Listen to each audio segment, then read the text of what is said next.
Welcome to Quick Photography Workshops with me, Lucy Cooper.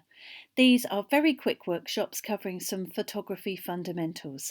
Most of the images I use are my own, and what I will share with you about some of the techniques we cover are from my own experience and practice. There are no end of resources online to help pad out your knowledge and understanding of photography, and I'll share some of those with you at the end of the workshop. But I think the important thing to mention is that the internet is a complete and utter treasure trove when it comes to information, tutorials, and videos about photography. So don't be frightened to just head on out there and dive in. In this short video, I'll talk about two essentials in photography, light and focus. Your students can totally use both creatively, but the chances of them successfully using or adapting light and focus creatively are, in my view, likely to be boosted if they understand how they work in the first place. First of all, a tiny bit about me. So my name is Lucy Cooper. I'm not in this image, I rarely am, but my husband and two kids are. I am a researcher and resource management planner who would really rather be a full-time photographer. But I'm entirely self-taught and see every opportunity to photograph as an opportunity to practice. Before we leap into the light, I will say that I am assuming that your students will be mainly using smartphones, tablets or point and shoot cameras, and not more complex DSLR cameras. With a DSLR or digital single lens reflex camera, they tend to be the big chunky ones with lenses that you can interchange, the photographer can have full control over aperture, shutter speed and the camera's sensitivity to light. I won't be covering any of those aspects in any detail in these workshops. I'll be keeping it really simple. But the internet is stuffed full of resources if you have students interested in the real ins and outs of photography. So light. Well, this image, first of all, was taken in St Albans Cathedral in the UK last year, and the light just so happened to be falling onto Jesus in a really rather delicious way, and I couldn't help myself, had to take a photograph. But essentially, without light, there is no photograph. Lighting is a key factor in creating a successful image. Lighting determines not only brightness and darkness, but also tone, mood, and the atmosphere of an image.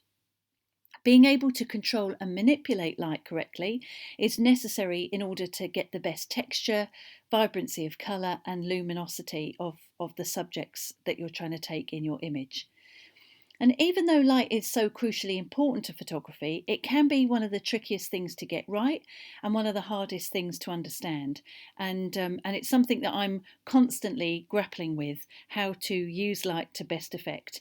So it really is hard, and it's something that you need to be, or you end up practicing all your time as a photographer.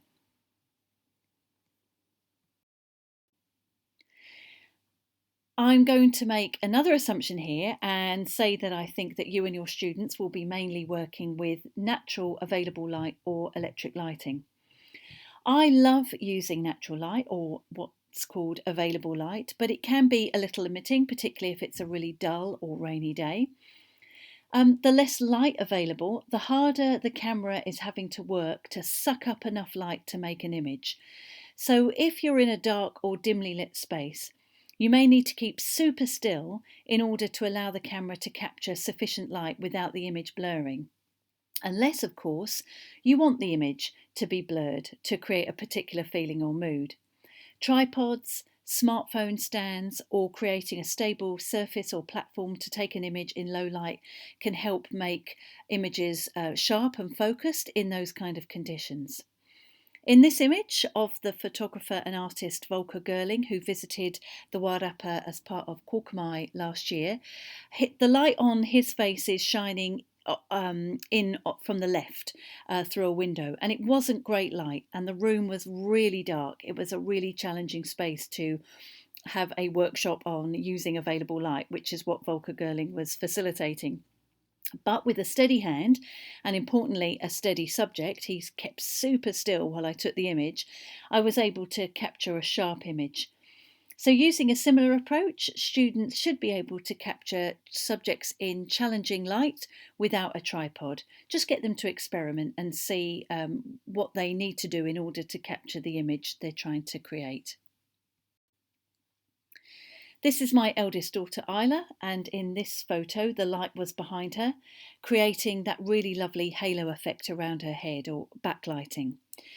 Encourage your students to move around when they're taking images to explore and experiment with the available light. Often I've noticed that kids tend to stand still and just kind of snap what's immediately around them, or approach a subject and take it from one point of view and not experiment. That's not just kids, actually, adults do that as well. So get them to move around and really explore light. You can also experiment with lamps and torches to help boost light and possibly create some really interesting effects, such as backlighting, which I've used with natural light in this image here. So I think the important thing is that there's no wrong way of going about it. Just keep experimenting and trying new things. Bright sunshine can be as challenging as really dimly lit conditions, and particularly if you're trying to capture a portrait of somebody. Harsh shadows can be a little unflattering, or images can appear blown out or washed out. So in those situations, encourage your students to experiment with placing their subjects in the shade. Students can use strong sunlight, though, really quite effectively if they're after strong shadows and strong contrast, like in this image. This was some railings at the Margaret Mahy playground in Christchurch, which I took just the other week. And subjects that really benefit from strong sunlight can be buildings, structures, taking images of features with really definite, strong shapes. They can all benefit from being photographed in strong sunlight because you can get that really cool contrast.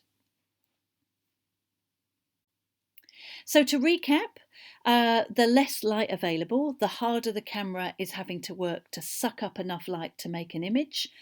So bear that in mind if the students are trying to take images in low light and are getting a bit frustrated with blurry images. They might need to just take their time. They might need to use a tripod or create some kind of firm, solid platform for their camera to rest on. Spend time looking for the best natural light. Just get your kids to look around the room that they're in or the place that they're in and see, where is the light coming from? Where is it falling? Where are the shadows? Light through windows and doorways can create the really lovely soft light, which is great for portraits.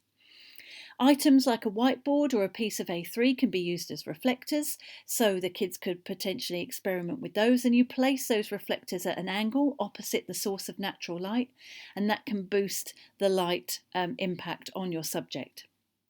If your students are indoors, try turning off overhead lights or try turning them all on. But the important thing here is really to experiment and to see what kind of effect those lighting conditions are having on your image.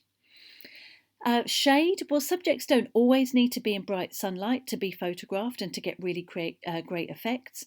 So remind students to find some shade so that light on their subjects, particularly if it's people, are nice and even and the shadows aren't too pronounced. And remind students to move around and try using their shot, or try their shot using different types or amounts of light, and use torches and lamps and anything. Just give it a go. There's no wrong way of going about this. Moving on to focus then. Well, focus in photography is about a lot more than simply sharpness or being able to see what you're looking at.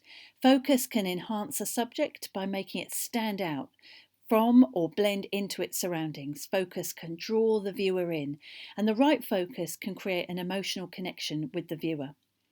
Some of your students will be using smartphones or tablets to take photographs, and in my experience it can be hard to adjust focus with those devices, but not impossible. The students may have apps or inbuilt features in those devices that enable them to play with and adjust the focus. So build into your time with the kids photographing, give them time to kind of get familiar with their device if it's a new device.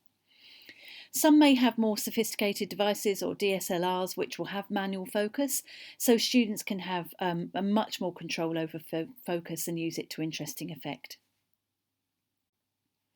This is my daughter Isla again. She doesn't like to be photographed, so I take my chances when I can. The focus in this image is on the eye closest to the viewer, and I was lucky to get it in focus. As I say, she doesn't really like having a photo taken. I like the way the focus in this image captures the light in her eye. They are called catch lights, those lights that you see in people's eyes in photograph. They can be very, very alluring and really create a connection between the viewer and the image. Also, we've got some really nice natural light falling on her face. We were outside on a bright day, but we were in shade, so the light and the shadows are really nice and soft.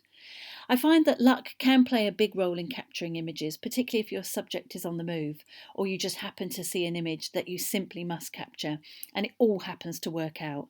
So again, there can be a lot of planning in photography, but also if you're wanting to capture spontaneous moments, then you just might need a bit of luck as well in order to capture a great image.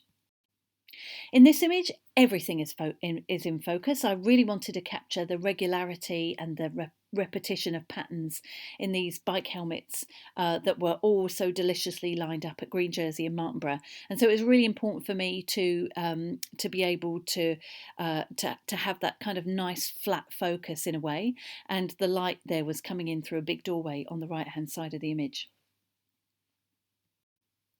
And in this image, I deliberately focused on the rain on my car window so that the lights of the In the Neighbourhood Cafe in Martinborough were big, blurred and very round. I think I'd seen some images on Instagram that were using this effect, and I really wanted to try it out myself, and I did.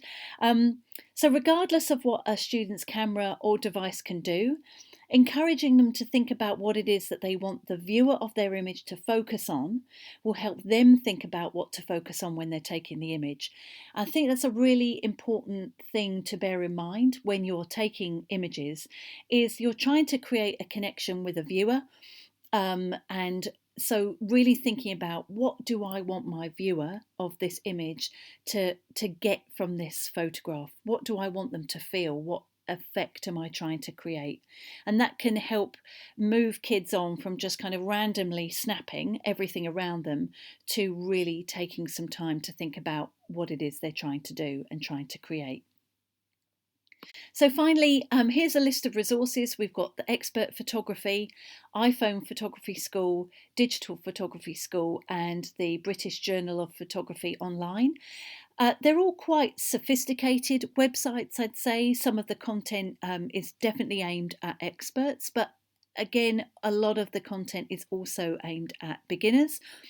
There are some paywalls in some of these websites, but not always. There is often quite a lot of free content that you can find. Also, bashing any photography terms into YouTube will bring up a host of great videos and tutorials, generally free to access and aimed at beginners as well as experienced photographers. So the internet can really be your friend. And finally, thank you very much for joining me on this whistle-stop tour through focus and light.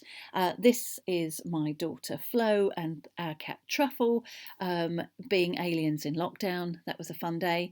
These are my contact details. I hope you've enjoyed today, and thanks very much for joining me.